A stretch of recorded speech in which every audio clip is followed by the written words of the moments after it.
तो अच्छा रहेगा। सर, अमित शाह कह रहे हैं कि पर्सनल लॉज अगर आप उनके फेवर में है तो कांग्रेस को ये भी बताना चाहिए क्या वो शरिया के भी फेवर में है, क्योंकि शरिया में है कि अगर आप चोरी करेंगे तो आपके हाथ काट दिए जाएंगे, पर ऐसे कैसे सेलेक्टिव होते हैं?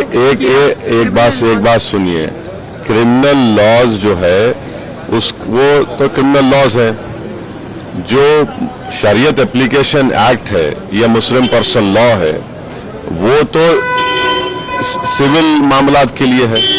अब अमित शाह देश को बताएं कि जिस स्टेट से वो आते हैं, गुजरात से, वहां पर डिस्टर्ब एरियाज एक्ट है।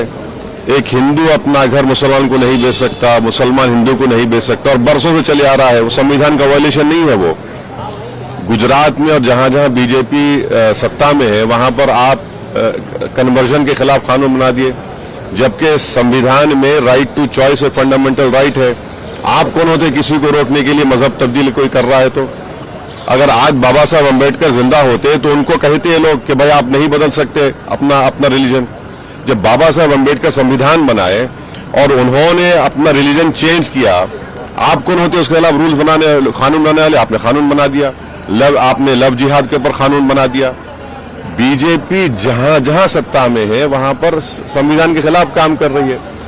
गोवा में बीजेपी की सरकार है, वहां पर कानून यह है कि अगर कोई 25 साल और 30 साल के दरमियान में कोई हिंदू महिला है, वाइफ है, और अगर वो इस उम्र के दरमियान में बेटे को जन्म नहीं देती है तो उसके हस्बैंड को दूसरी शादी करने का राइट है, उसको निकलवाइए।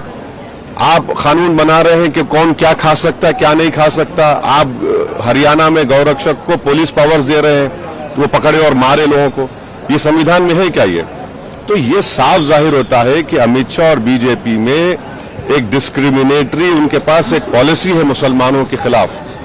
और भारत के संविधान में फ्रीडम ऑफ रिलीजन एक फंडामेंटल राइट है। आर्टिकल 26 में रिलीजियस डिनोमिनेशन को इख्तियार है कि अपने मजहबी इदारों कायम करे। तो ये दोनों फंडामेंटल राइट्स का वायलेशन कर रहे हैं।